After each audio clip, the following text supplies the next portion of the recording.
Every writer, every writer faces negative criticism at some point in their career, either from themselves, a person they know, or random strangers that leave reviews saying that they have never read romance and this book is terrible because there is too much kissing and lovey dovey stuff.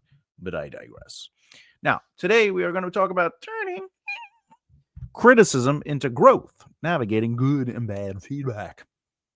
Now, receiving feedback can be challenging, especially when you've poured your heart into your work, but learning how to handle it constructively is crucial for the growth of your career.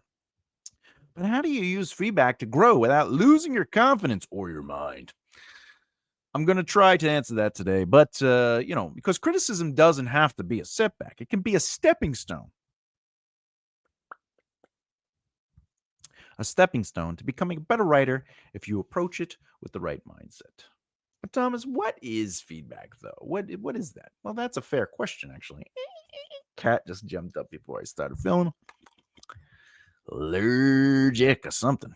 That's a fair question. What is feedback? We should know what something is before we dive deep into it. So, feedback is a response from readers, peers, editors, or mentors that provides insight into how your writing is perceived and how it can be improved. Now, it's an essential part of your creative process. You need feedback. So, offering different perspectives on your work can help. I'm just saying, you might hear something you have not considered. You'd be like, oh, I didn't think of that. Wow, you're seeing stuff I can't see because I have a bias, emotional connection to the work. But feedback can be both positive, highlight what works well, and constructive, pointing out areas that need improvement.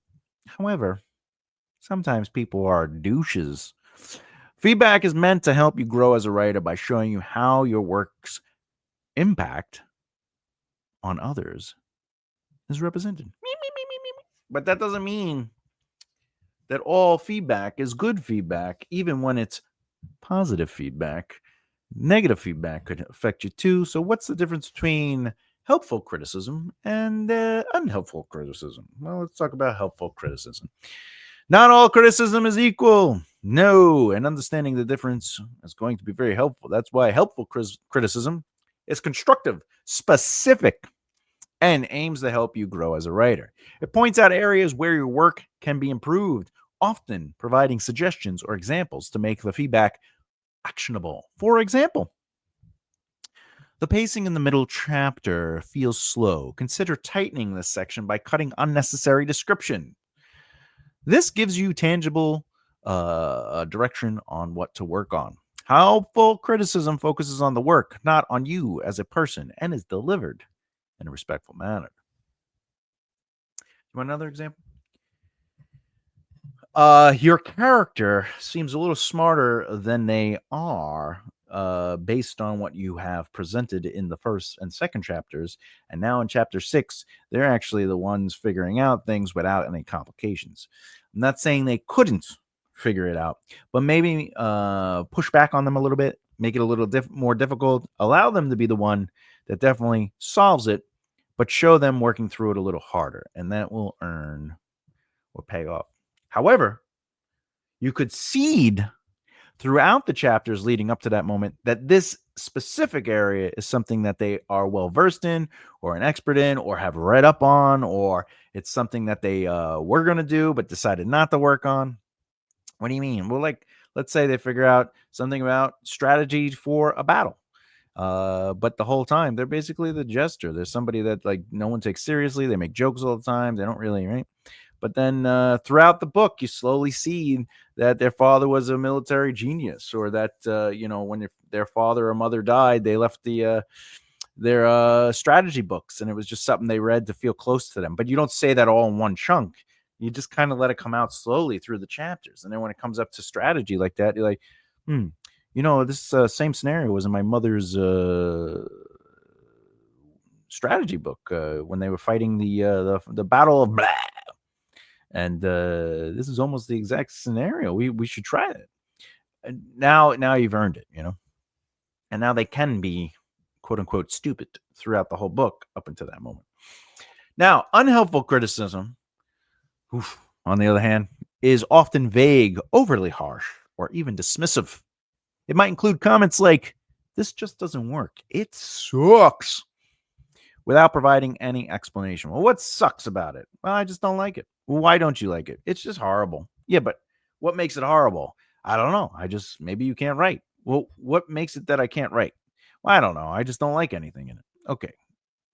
Unhelpful criticism can feel personal because it's just an attack on the reality of the situation. But and it could feel like they are attacking you as the writer rather than focusing on the writing itself. It lacks the constructive element that gives you some direction for actionable steps towards improvement. But you have to learn to distinguish between the two. If someone goes, "Look, I feel a little confused between this part and that part, like it jumped around too much. I'm not sure what's happening," right? That could lean towards helpful criticism. They are confused, right? I'm going to give some more feedback on why that particular feedback might be considered helpful criticism. But if someone is confused, they might not know why they're confused, but they might be like, I don't know why they're doing this XYZ, or how did so and so get here? They weren't in, like, me and my buddies, we read each other's books, when it's in the alpha stages. And one of the things I was like, oh, this character is in this scene, but uh, before this scene takes place, this character left. And they're like, "Oh my god, that's you're right." But at first I was like, "I'm just confused. I mean, it's okay that they're there, but I'm just saying there was a moment literally where they left and they never came back, but now they're in the room." So it was just a jarring shock. So it was confusing. In turn, I've gotten stuff like that too. Like, this character drew their sword twice. How did they? They drew it once and then they drew it a second time. Like they didn't put it away. So it's like it's little things like that. They'll be like, "I'm confused. It was just confusing." That's helpful. Unhelpful is just, I just don't like it. This is horrible. I don't understand. This is a bad book. Nothing's happening. I feel like it's crap and all that. It just makes it's just a hit. Now, there is feedback that I give writers often that sort of sounds like negative criticism or unhelpful criticism. It's called "Things Are Happening, but Nothing is Happening." But then I inform why that is. I'll say, because when things are happening, but nothing is happening, it means that the story aspect of the narrative, because remember, narrative is made up of plot and story. Plot is what needs to happen no matter what, and story is how it unfolds through the emotional experiences and choices of the character. That's one part of something is actually happening. The second part of that is the characters are making choices. They're being challenged, right? They're processing. They're involved in the moment. And if they're not, then nothing is happening. Yes, stuff might be happening, but nothing is happening. So if I'm reading a description and it's just the description, I say, this is the description for description's sake. What you need to do is put it through the POV of a character or allow a character to emotionally experience it. Because what a character sees is character development. The other thing I look for is, does every sentence have one or more of these three elements? Plot forward, moving the plot forward, character development, or world building. It could have one or more of those in each sentence. And usually great writing has one or more of those, sometimes three in one sentence. However, that still would need to be through the POV or the emotional experience and choices of a character. How did they get there? What's the pushback on their positions? That's what makes story move. If it doesn't, then I say stuff is happening, but nothing is happening. You need to add more character, emotional truth. All right. How to extract useful parts and let go of what doesn't serve you or your narrative. When feedback comes to you, when you receive it, right? It's important to approach it with an open mind, but also be selective about what you take to heart. There's a difference between, like, this is crap, and I didn't like this because this character's just so mean. And then you're like, that character's supposed to be mean. Are you saying the character isn't written well? No, no, no. I'm just saying I don't like that character. All right, but he's written well. Yeah, you're writing. Yeah, the character is written well. I just don't like that character. And now you get to the bottom of it, you realize you are correctly writing that character. They don't like the character. It's not that they don't like the writing of the character. They're just like this character. Oh, I just want this character to die. Now you know you're doing it. So sometimes you have to dig a little bit because sometimes people are just very on the surface. They're like, I don't like that character. I do not like that character. Well, why? I don't know. I just hate him. He's just everything about him is slimy. You're like, good. That's what I was going for. But you want to identify specific and actionable feedback as well. You want to focus on feedback that is specific and offers actionable suggestions. If a critique provides clear examples of areas that need improvement or offers ideas on how to address issues, it's likely going to be valuable. However, you still need to look for comments that address pacing, character development, or plot clarity with tangible recommendations that you can apply to your writing. Not everyone's going to be clear, so sometimes you have to ask a follow up question. Same. More important than not, trust your instincts. Not all feedback will connect with your vision for your story, and that's okay. As a writer, you know your characters, plot, and messages better than anyone else. If a piece of criticism feels off or doesn't align with your goals, trust your instinct. It's important to distinguish between feedback that challenges you to grow and feedback that pushes your story in a direction that doesn't feel right. I had someone give me feedback once that said, "Oh, I really wish that these two characters I wish there was more conflict in their relationship." And I says, "Well, what do you mean?" And they were like, "Well, maybe this character should be like flirting with other characters, and the character should be jealous." And I was like, "Yeah, but that's not the relationship they have. Their conflict comes from dealing with situations as a couple, as a confident, healthy couple with communication.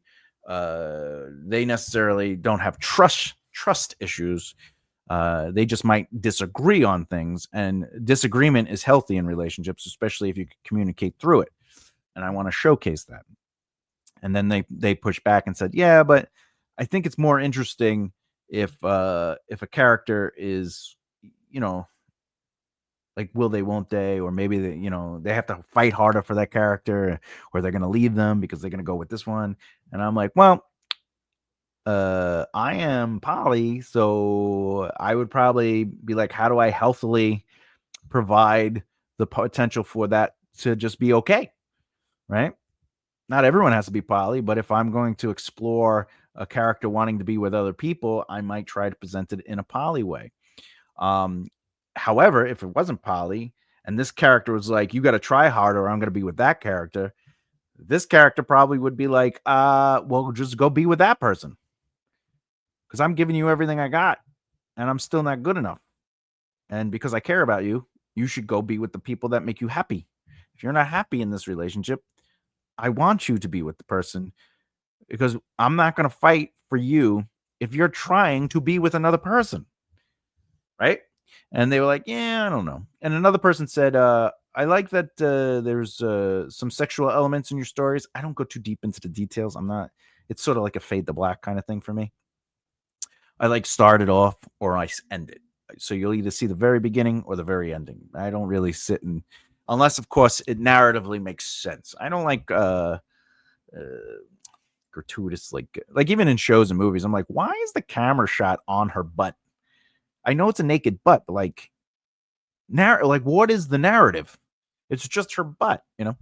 But anyway, but if the two characters are like making out naked, well, of course we're going to see nudity, right? But anyway, anyway, uh, so somebody gave me feedback. They said, "Hey, I like that you get sexual with some of your scenes, um, but you should get like more descriptive, and you should and like the way they were describing it was erotica." And I was like, "Oh, I'm not writing erotica. I'm writing epic fantasy." And they're like, "Oh, but I like erotica." And I was like, "Oh, all right." So what I'm saying is when it comes to your instincts, sometimes people are giving you advice on the book they want to read or write, and they're not necessarily giving you advice on the book you are writing. So trust your vision. Okay. This next piece of advice is by far my favorite piece of advice: look for patterns. If multiple readers point out the same issue, not the your character should be all having like intense sex with like sticks in all weird places. You are letting the wrong people beta read your book and the wrong people alpha read your book. You need to find your audience. It's like people who only read romance and you give them like a dark thriller and they're like, "Where's the happily ever after?" You gotta make sure you give to the right readers. But you want to look for patterns. If multiple readers point out the same issue, it's worth paying attention to. Repeated comments often indicate areas that need improvement. On the other hand, if a piece of criticism stands on its own, all right, and conflicts with your vision, it may be something you can let go of. It's your job to identify patterns and feedback that can help you determine what's generally worth addressing. If everybody is saying that this one chapter drags, and then of course if they explain it, if they don't, you could ask questions. Because if 6 people are like, this chapter drags, but no one could explain why, you got to ask them, be like, well, does it feel like it drags in the beginning, the middle, and the end? And they might say, well, the beginning's really exciting, but like, I'm like, what are they doing in the middle? The ending got me because I was like, I want to keep reading, but like that middle was just like, oh, come on. And you have 5 or 6 people saying that, then you know the middle needs work. Clean it up, tighten it up. And by the way, pacing, not everyone knows what the word pacing means. Pacing is the speed at which information is presented to the reader. So if someone's like, oh, it was slow, right? And you're like, well, what does that mean? You know, because they might not actually be talking about pacing. They may be like, oh, the pacing was slow. But in reality, what's happening is nothing is happening. And if nothing is happening, it does become slow. Because sometimes when things are happening and it's interesting, there's tension, conflict, emotional resolve, a character's experiencing something, and you have like these long, beautiful, descriptive passages or prose through the emotional experience of characters, the pacing will be slow, but it will drive them through it. And therefore, it will be a fast read. So you do have to ask follow-up questions, especially when it comes to things like not everyone knows what pacing is. I had someone read a chapter once, and I'm a huge immersive writer, right? And they said they read it and they go, "Oh, you're showing a lot. You're telling a lot. You're not doing any showing." So I asked them what that meant. What does show? Because they said that show don't tell, right? And they even were like, "Oh, in writing, showing is more important than telling." And I says, "Well, can you give me an example of show don't do it?" And they're like, well, this one part where the character is, it says, basically, well, I'll try not to give anything away for the book, but um, it was like, he was like, whatever, peeling an apple, and the way he was peeling the apple and like the texture of the apple, and then like how the apple led to like a memory. And he goes, you were just telling us what he was doing. And I was like, well, it's explaining the texture and how he's being meticulous. Telling would be, he carved an apple and thought about his past. Showing would be the evolution of a moment. And then he sent me his chapter, and it was literally this character, Captain So-and-so enters. He's known for his bravery and heroics, and has always had the confidence of his soldiers beneath him. He has been a soldier for, and like it just, and I was like, bro, this is telling. It's exposition. You show the crew respecting him. And he's like, oh. But it was just because, some people, they just hear these things and they don't actually know what they mean. So you have to ask follow-up questions, especially when it comes to patterns. 4, separate the work from your ego. It's natural to feel defensive when receiving criticism. It's your baby. But remember, that feedback is about improving your work, not a reflection of your worth as a writer. By separating your ego from your writing, you can more objectively elevate which feedback is useful. Constructive criticism is meant to help you grow, so approach it with a mindset of curiosity rather than defensiveness. Just because, all right, you get critiqued on something doesn't mean you can't write. Because if they read the whole thing and then they have this critique on a moment, does that mean everything else sucks? No, this thing needs work. This is all good. This needs work. I once was like, said to a client, look, something is happening, but nothing is happening because you have to involve the emotional truth. And blah, blah, blah. I go, you're just describing stuff. It's just a description. And they're like, oh, you think I can't write? I go, no, the description is beautiful. Your word choices are excellent. Nothing about the writing is bad. The writing is good, but you're trying to tell a story. You're trying to let a narrative unfold. It's like writing a poem, being like, oh, how do you like my story? I go, oh, it's a poem. It's not a story. Oh, you don't think I could write? No, the poem is beautiful, but there's no arc. There's no character. It's just you're just talking about the sky beautifully, I might add. But every line is gorgeous, but there's no story. There's no arc. There's no character development. There's no world. It's just beautiful sky.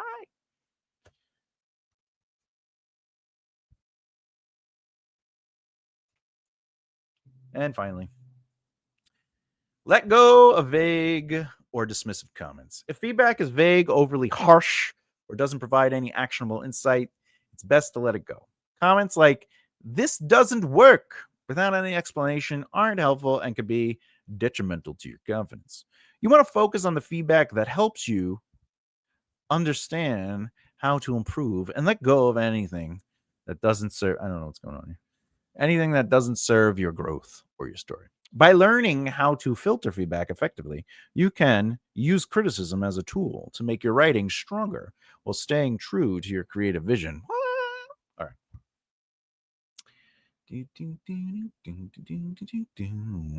Okay.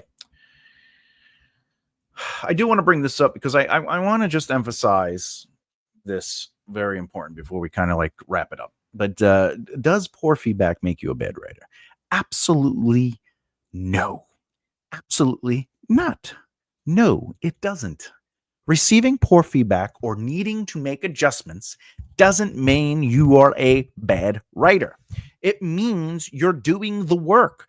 Great writing is rewriting. Great writers have great editors. It's just the way it works. Writing is an ongoing process of learning, experimenting, and refining. Even the best writers receive feedback that requires them to make changes. It's part of the craft.